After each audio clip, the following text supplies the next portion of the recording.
Hey everybody, Alex Kazora, SteelersDepot.com, back with some NFL draft talk and analysis. I want to talk about one of my favorite players in this draft. Maybe not somebody who ultimately ends up in Pittsburgh, probably won't based on what we know today, but I'm a big fan of Josh Downs, the wide receiver from North Carolina. Let's talk about what I like about his game. And before I do, if you guys could like this video and subscribe to the channel, I would really appreciate that. Now let's get into Josh Downs using the All-22. Here he is against Virginia this year, aligned in the slot here to the top. And you're going to see him work in this scramble drill, get open, and make a nice hands catch away from his body. So a good job here. Initially sits down, realizes he's covered up, moves into that next window, gets open, makes the catch, gets some yak, and North Carolina moves the sticks. And so we're going to watch it from the end zone view. You're going to see Downs initially sit down here. He sees a defender come over, take away that space. We're going to move to that next window instead and kind of continue this route and make that catch away from our body and get some yak as well. So one last look from the aerial view. And again, there's Downs. And just a nice job here. Outside structure, make something happen beyond what the play appeared to be designed as.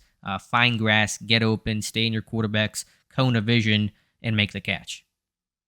A guy like Downs is a yak type of receiver. Yards after the catch, run after. That's going to be important in places like Pittsburgh and obviously other systems and schemes. So here is Downs top of the screen on this bubble screen or tunnel screen, whatever you want to call it, and you see that burst, you see that speed, him breaking a tackle and getting a bunch of yak here, a couple good blocks in front as well. But you really see him hit that second gear right about there just to be able to burst away and get, I don't know what that is, 15, 20 yards on this play. So a guy that can catch short and run long, that's something that's been useful in Pittsburgh. And again, not assuming or projecting Downs to end up with the Steelers, but that's a guy that I think would be a good system fit.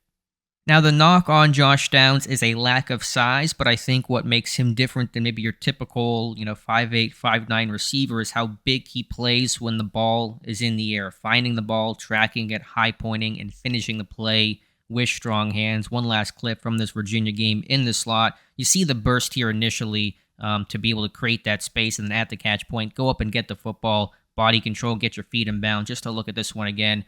You see there just that burst at the top of the route here on this corner route, this 7 route, and then find the ball, play through some contact, high point it, get your feet in, and get into the end zone. This is a guy that routinely, the metrics, the analytics prove this as well in terms of, contested catches, making these kind of jump ball situations work in his favor. Nice job there to be able to finish, good body control, but you really see the burst right there as 20 tries to get hands on him, can't do it, and Downs celebrates in the end zone.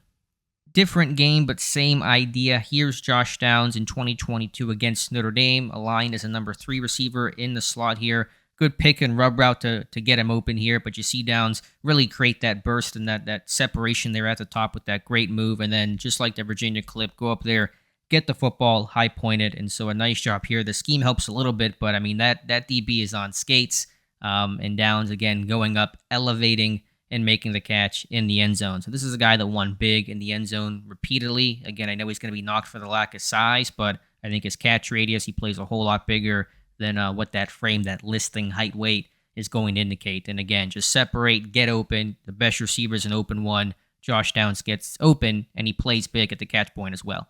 Now we're going to watch Josh Downs route running again, low red zone, goal line, got to have it tight moments. Downs aligned as a number 3 slot receiver. This pivot route, which Pittsburgh runs a ton, and, 3rd and 3 situations, goal line situations, just the space he's going to create there to work leverage and then, get back outside. That's probably designed by the concept, obviously, but nice job here to get that separation. Again, you're getting, good scheme here for that DB kind of getting picked, but there's no way that DB is going to be able to match that change of direction that Downs has as he bursts back out to the outside, and it's basically a pitch and catch type touchdown for Josh Downs. These kind of plays are all over his tape, so we'll look at it from the end zone view. I don't really know if we will be able to see it all that well. It just kind of falls out of frame, but you see him there finish the play. Last example will show Josh Downs right here against Miami back in 2021, and we're just looking at the pure speed and kind of big playability, and you're seeing that second gear, you're seeing that burst, him getting up to top speed immediately and just running away from defenses. And so you're going to see it here, this angle route essentially as that, number 3 receiver. Again, it is a free release, and that's going to be one concern. You're seeing a lot of slot and free releases here in this clip, but Here's the dirty secret about a lot of college receivers. They don't really know how to beat press coverage, even the big guys on the outside, because they just don't see a lot of it at the NCAA level and not a lot of good press coverage. A number of press corners in the NFL or in college that are good are far and few between, and they're pretty valuable. So I get that on downs and beating press will be one thing to look at, but in offenses that have become more multiple and really focused on getting free releases, stacks, bunches, motions, all things that are very much in Downs' wheelhouse. He's going to get open, and getting off a press and using hands is something basically every receiver, even the really good ones, have to adjust to once they get to the next level. But you can't teach that speed. You can't teach that big playability. To me, Josh Downs, one of the more, I don't want to call him a sleeper because he's going to be, probably a day 2 type pick. And in terms of off the field, just squeaky clean. He's got bloodlines. His dad played in the NFL for 6 years. I think he's by marriage related to the really good cornerback Dre Bly. So this is a guy that's just really clean, really fluid, really consistent, and a guy that's going to make an impact in the NFL. So in a receiver class that does not have, maybe, huge names, no top 10 type pick, maybe only one first-round selection, Josh Downs second round to me is great value. One of the, better, not talked about as often receivers, I think him, Marvin Mims from Oklahoma, is in a similar boat. So just want to kind of go through that quick film review on a guy that I like a lot. Again, a guy that probably won't come to Pittsburgh. Steelers probably going to draft a receiver, slot type receiver, but we're talking more third, fourth round down. It's going to be more round 2 guy, but a guy that you want to get to know and hopefully won't have to face in the AFC North, because I think he's going to be a headache for NFL defenses. So let me know your thoughts in the comments below. Appreciate you guys watching. Again, if you could like this video and subscribe to the channel, I'd appreciate it. Again, thank you for watching, and we'll talk to you soon.